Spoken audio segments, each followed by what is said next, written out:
Welcome back from that short break. We now look at what's making news in business.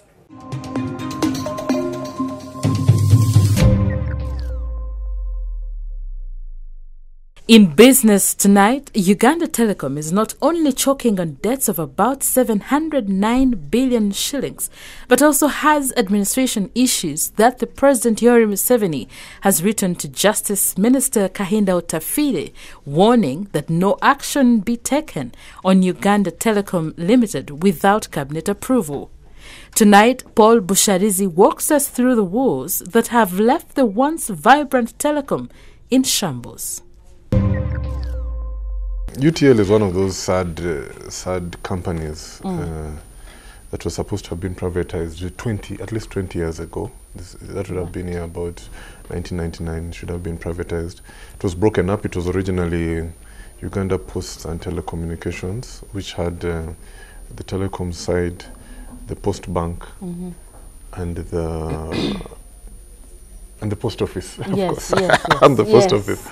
And the post office. So they split them up with an intention to sell off especially UTL and UTL more specifically, privatize it.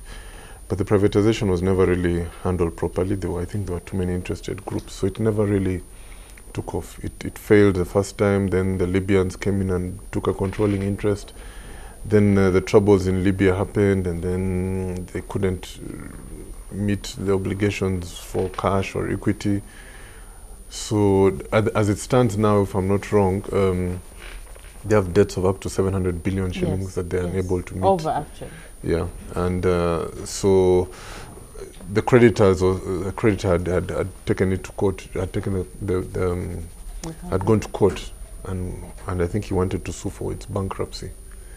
And I think government, in an attempt to prevent this, put it under administration.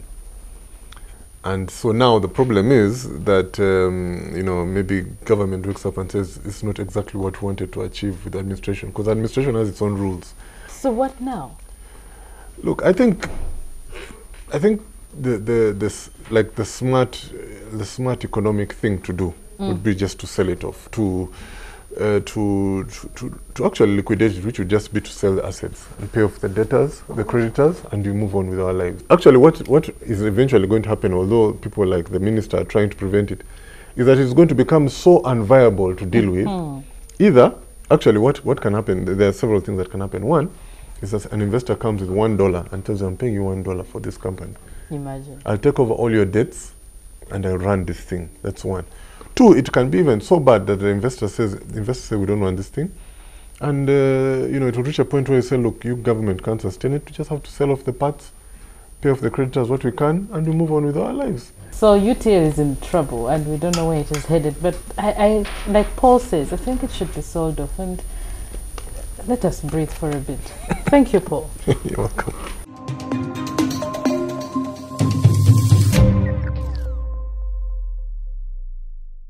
That was news in business. Now for our Pearl of Africa series today, we look at the elephant that is commonly known as the largest land mammal. The elephant is the largest land mammal not only in Uganda, but also globally. The elephant is a strong animal that uses its tracks to fight its predators and also hunt for food. But do you know the difference between a male and a female elephant? Well, take a look.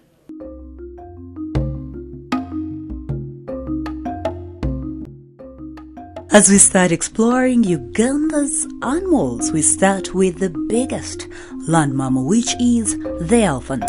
Modesty is how an elephant moves, slowly but very surely. But this is caused by their weight. A fully grown savanna elephant in Uganda weighs about 3,500 kilograms to 12,000 kilograms, as the young ones weigh between 4,000 kilograms and 7,000 kilograms. These elephants, found in Kidepo National Park, are not fully grown elephants, though they still cannot be considered young. In the national parks, they move in groups, as the very young ones are protected by the elder ones. A young elephant is known as a calf, a female elephant is known as a cow, and a male elephant is called a bull. The elephants feed on grass and vegetables. The color of these animals' skin differ according to where you find them. Some will appear gray, others greenish, and some brown.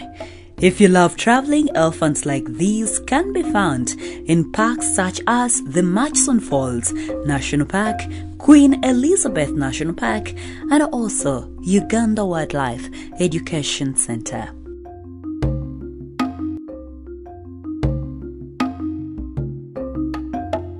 For more Pearl of Africa stories, visit our website www.newvision.co.ug/Pearl of Africa. You can also grab yourself a copy of the Sunday Vision that carries more of these stories. For now, we take a look at our special report today. We look at justice at a price.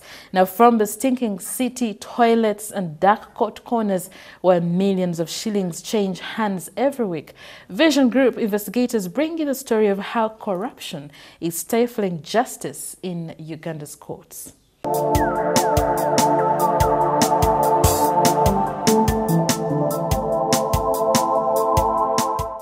Bail is free and an entitlement to every suspect upon fulfillment of certain conditions set by court as prescribed by the law. The right to apply for bail is a fundamental right guaranteed by Article 23, Clause 6 of the 1995 Constitution of the Republic of Uganda. Its basis is found in Article 28 of the same Constitution, which states that an accused person is to be presumed innocent until he or she is proved or pleads guilty. However, an undercover investigation has revealed that this is different from the reality on the ground. The investigation has uncovered a broad-based racket of court clerks, food vendors, police, state attorneys, and prison officers who are reaping thousands of shillings from desperate Ugandans and suspects in need of non-cash bail. Many who have paid the money have attested to it. Our investigation started at the KCCA court. At the KCCA court, buying the non-cash bail can be difficult if you have an opponent with a deeper pocket. As 40-year-old Polymujeni, former driver in a large transport firm, found out, returning from the Christmas break in Rukunjiri, where he had managed to have his 5 children baptized, he returned at the end of December and was promptly arrested, ending up spending 5 months on remand. As he fettered away in Rukunjiri, Mujuni was unaware that a probe to over fuel consumption with allegations, denials and accusations engulfed the office in Kampala, so he walked straight into the ambush, spending his first week back in town in police cells at Ntinda and later Kira Road Police Station. After making a lot of noise, he was taken to KCCA court for charging and was remanded for 14 days. Every 14 days for 4 months, it was the same story. Mujuni's billionaire accuser had not granted court the permission to give him bail. At the end of May, the former boss allowed court to release him, but his brother and Shurit, who had been working as a chef at a big hotel, had been sacked in the process of missing work fortnightly to spend a day at court, as on one such a day, the standing chef they had agreed with let him down and missed. The story is not any different at Kasangati Court. On one visit to Kasangati Magistrates Court in Kasangati Town, Wakiso District, James, non-real names, a prison officer, had escorted prisoners for a court session, accosts one of our reporters and asks whether they had a case in the court. James' father warns the journalist of the dangers of following the due process of acquiring bail, saying the magistrate may delay the process by further remanding the suspect to Luzira. This shocking narrative was corroborated by one of the suspects currently out on bail, who had come to report to court for the hearing of his case. Moses Bizimana was charged with defilement 1.5 years ago at the same court. After failing several times to get bail and unwilling to give up, he narrated his ordeal to one of the prison officers assigned to escort them to court. Speaking in Uganda, the suspect, who now takes care of the woman he allegedly defiled and her 5-month-old baby, say the officer told him to speak to a certain clerk at court and prepare to part with not less than 300,000 shillings to get bail. Armed with his information, he approached the lady, recounted his problems, and the lady promised to get back to him after consulting with the state attorney handling his file. After a few minutes, the lady returned with a demand that he pays 1.5 million shillings.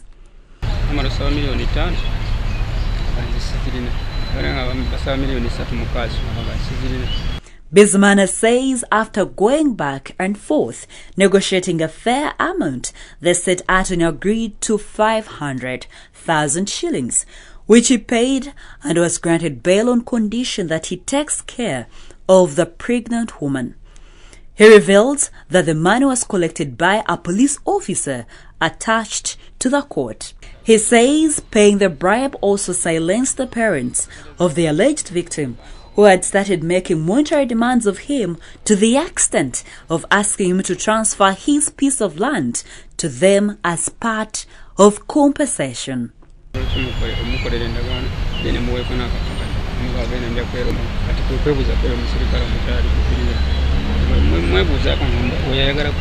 The judiciary had this to say.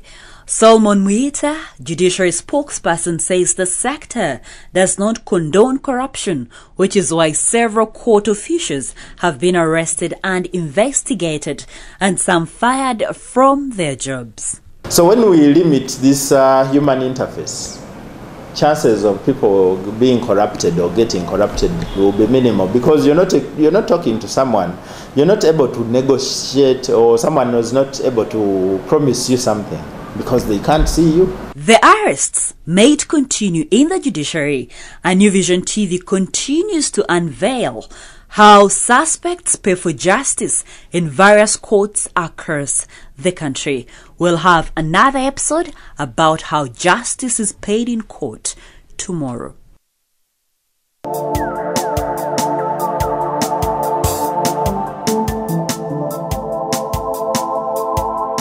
That was the latest New Vision TV news. My name is Lynn Komjisha. Thank you for watching. We'll catch you next time. I leave you with a fact file.